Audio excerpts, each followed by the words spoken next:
Welcome to Animal Atlas. Come with us around the globe and explore the animal world and its jungle animals and desert creatures. We'll meet wildlife on the savannah and see our underwater friends. And animals from the Arctic Circle. Anywhere, everywhere animals live. It's always an adventure.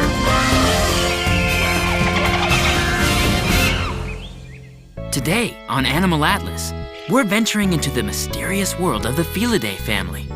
Members of this great family can be found in the jungles of South America, and in the grasslands of Africa, to the forests of Asia, and the rugged mountains of North America, to the wilds of our own backyard.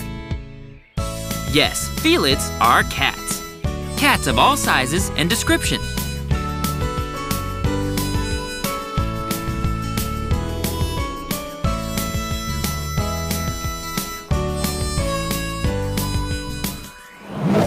Just like apes are divided quite nicely into two groups, the great apes, like lowland gorillas, and the smaller apes, like the Siamang. So most cats are divided quite simply into two groups, large and small. First, there's the small cats, which not only includes our domestic cats, but also wild cats, like the lynx and the serval cat. Then there's the large cats, which includes lions, tigers, leopards, and jaguars. So the division of the family Felidae is all about size, right? Not so fast. This wildcat from the Americas that answers to a variety of names from mountain lion to puma to cougar is no tiny kitty. Male cougars can weigh up to 227 pounds with a length of close to 6 feet. So what's the dividing line between large and small in the cat world? It's not just about size. Though the small cats are smaller, the main difference is that small cats, no matter how large, can't roar. Lions can roar, of course, but this wildcat can't, though it can purr with abandon, which is something no big cat, lions included, can do. What is a purr? Small cats have a set of hard bones at the base of their tongues. Purring is just the audible vibrations of these bones in response to impulses from the nervous system. Though it's not the only reason, both wild and domestic cats purr when they're content. The reason big cats can't purr is because, say, in the lion, these bones at the base of their tongue are made partly of cartilage, and cartilage doesn't rattle the way hard bone does. So it's less about size and more about cartilage and bone that separates the big cats from the small cats. Something that should come as no surprise to other observant members of the animal kingdom, especially down here in the ocean. Think about it. What's the difference between the bony fish and the cartilaginous fish? These fish have skeletons made of bone. These have skeletons made of cartilage. Man-eater? Man-eater. Just kidding. Actually, in India, there have been cases of man-eating tigers. Though the Komodo dragon of Indonesia more often stands accused of having humans on the menu.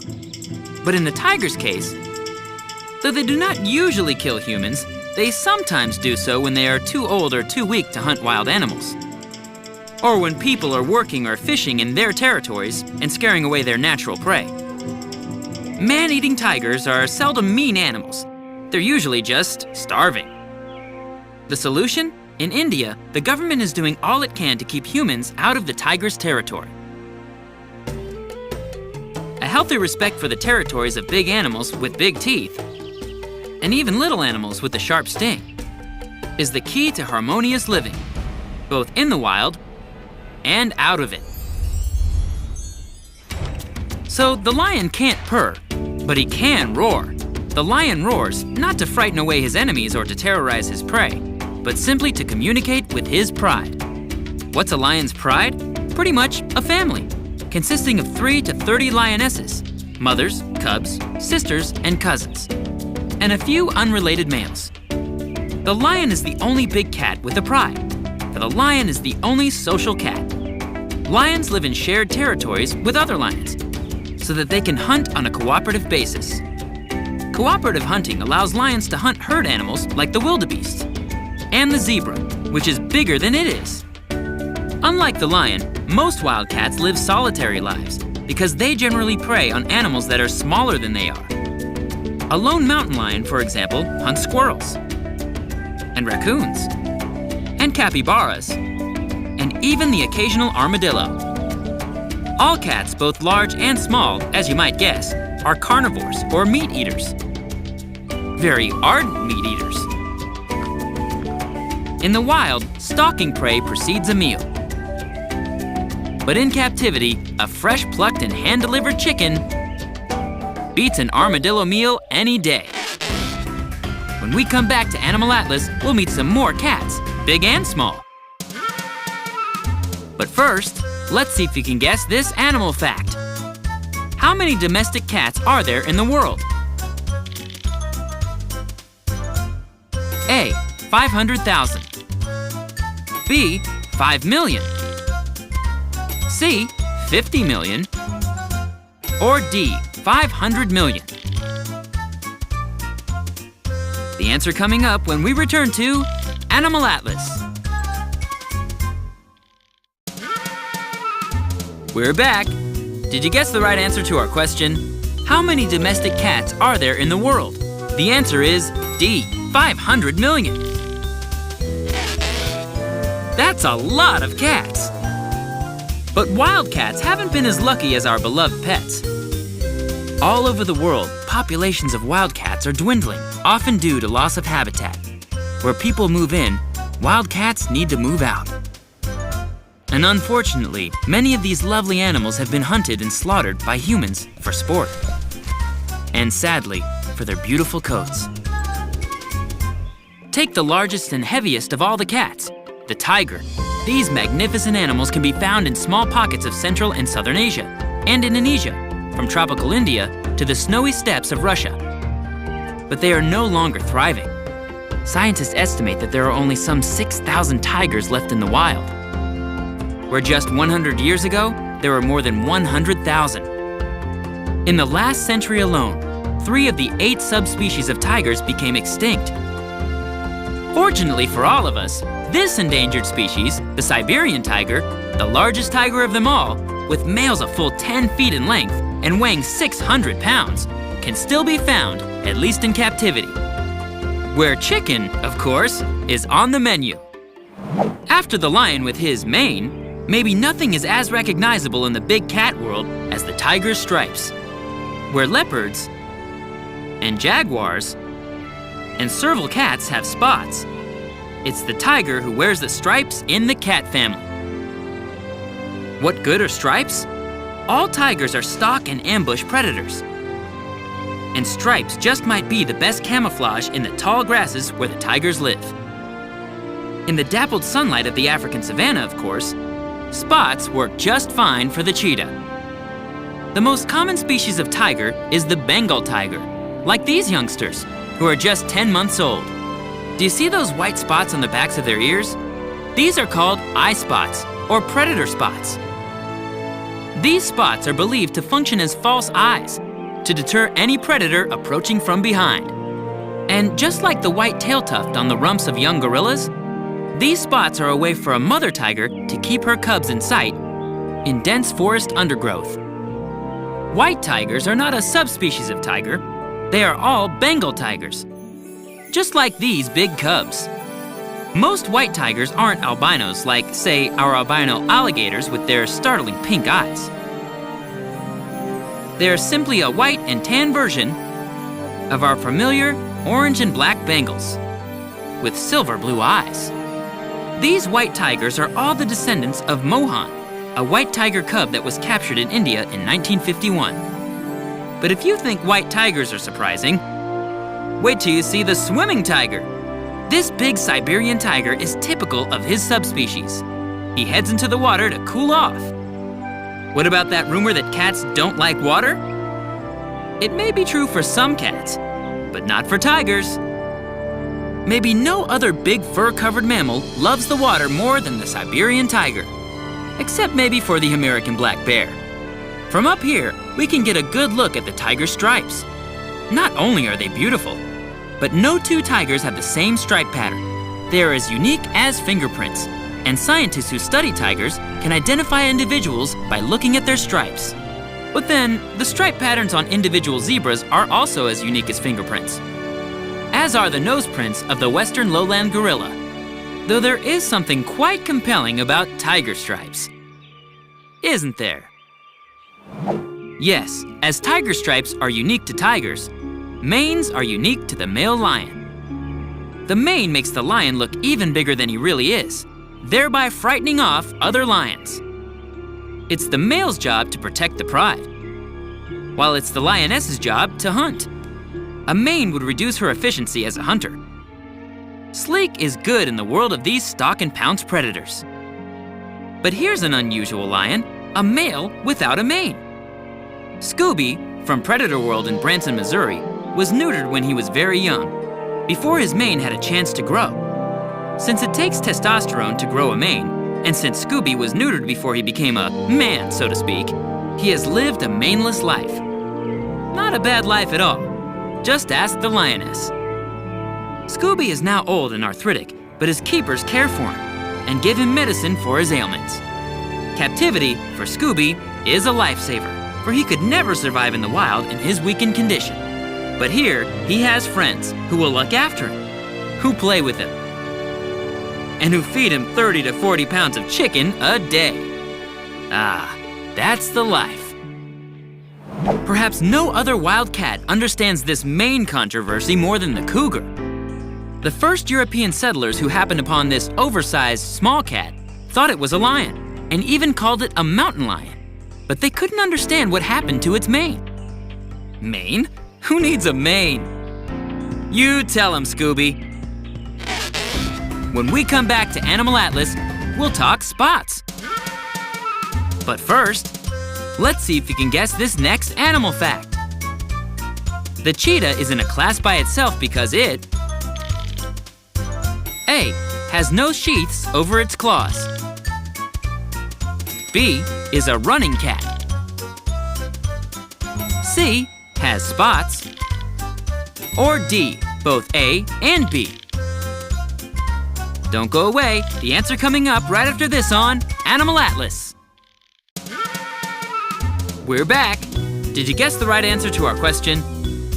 The cheetah is in a class by itself because it... The answer is D, both A and B. Yes, the cheetah doesn't have sheaths over its claws. Instead, its non-retracting claws are more like dog claws, acting like cleats, to give this running cat better traction. Running cat? Don't all cats run? Yes, even though most of the time they prefer to amble along at a leisurely pace. But all other cats, large and small, are leaping cats, meaning they pounce on their prey after stalking it, while cheetahs actually stalk and then pursue their fleeing prey across the open grasslands.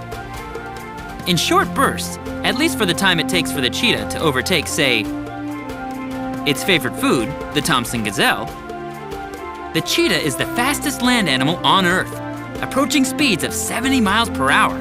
That's fast.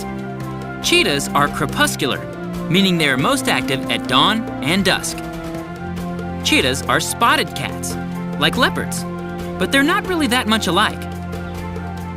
One of the easiest ways to tell the difference between the coats of these two African wild cats is by looking at their faces. Only cheetahs have those distinctive black stripes extending from the inner corners of their eyes to their mouths. A leopard's spots are actually quite different from our cheetah's polka dot spots. The leopard spots are called rosettes because they are flower-shaped spots with a solid edge and no dot in the center. Even the black leopard has spots. Its rosettes are visible when the light hits its shiny coat just the right way. Leopards in the dry grasslands are usually lighter than those leopards who live in the shady, thick foliage of the rainforests of Southeast Asia, where this leopard comes from. Unlike our crepuscular hunter, the cheetah. The leopard prefers to hunt at night. These big cats use their keen vision and hearing when hunting, not their sense of smell. These are also the biggest cats to regularly climb trees. Leopards, like all cats, are carnivores, and they will eat any meat they can find, including, amazingly, monkeys, baboons, cheetah cubs, and even porcupines. Of course, at the zoo, guess what's on the menu? Remarkably, leopards can live without drinking water by getting all the moisture they need from their food. Who's the most dangerous of the big cats? No, not the king of beasts, or the reputed man-eating tiger, but the powerful leopard. This animal can kill an animal 6 times its own body weight. Have you heard the old saying, a leopard can't change its spots? That means that a person's character, especially if it's bad, won't change, even if the person claims it has. This may be one of the most beautiful animals in the world, but it's a leopard, spots and all. And it isn't and will never be a big pussycat, at least to us. This cougar, however, has looked past the spots and found the true feel-it heart underneath. Best friends forever. A snow leopard is not just a leopard found in the snow, nor is it a leopard with a lighter coat, like our white Bengal tiger is to the yellow Bengal tiger. This very rare large cat, found only in the high mountains of Central Asia, is different enough from the true leopard, whether spotted or black, to have its own classification in the cat family. Like most cats, snow leopards are solitary hunters, but they are also sure-footed climbers and have been seen in terrain as high as 18,000 feet. How high is that? Nearly 2/3 the height of Mount Everest, the tallest mountain in the world. Incredible! Snow leopards have been called ghost cats because of their ability to disappear among rocky crevices. In the folklore of native peoples, these cats are shape-shifting mountain spirits because they blend in so well with their rocky environments. What's essential up in high altitudes where it's freezing cold? A long, thick tail to wrap around the body for added warmth. And that luxurious fur coat sure comes in handy too. All the large cats we've met have come from either Asia or Africa. But there is one large cat, and only one, that can be found in the American continents, the jaguar. Like the leopard, jaguars have tawny coats with spots, while some have black coats too. Jaguars and leopards look a lot alike, but there are ways to tell them apart. Quite simply, if you're in the wilds of South America, it's a jaguar. If you're in the wilds of Africa or Asia, it's a leopard. Okay, you want another way? Jaguars are heavier and stockier than leopards, and their tails are thicker and shorter. And the spots, or rosettes, are different too.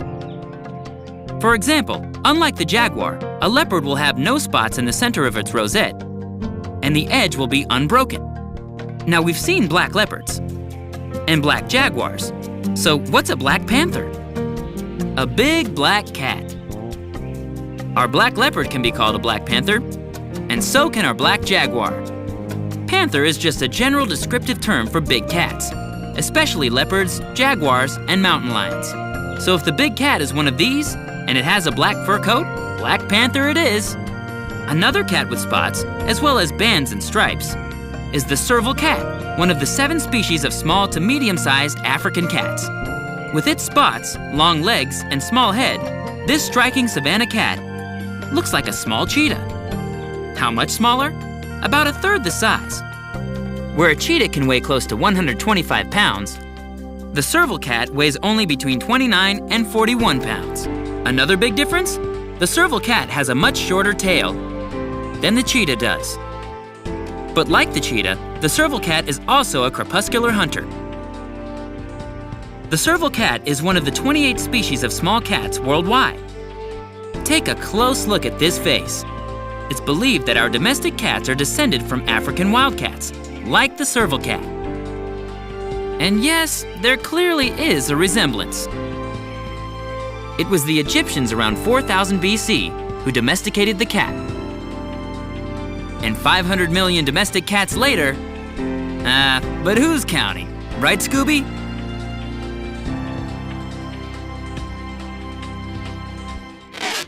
For more fun animal facts and news, visit our website at animalatlas.tv. The internet is safe. See you there. Don't go away. Animal Atlas will be right back. Until next time on Animal Atlas. I need to have that fixed. Yeah, I caught a fish this big. So what?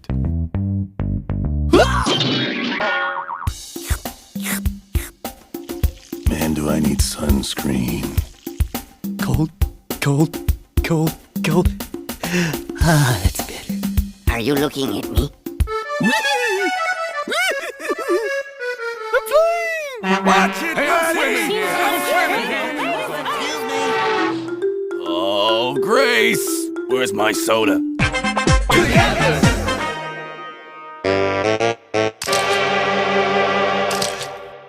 Mom? No. Mom? No. Mom? No.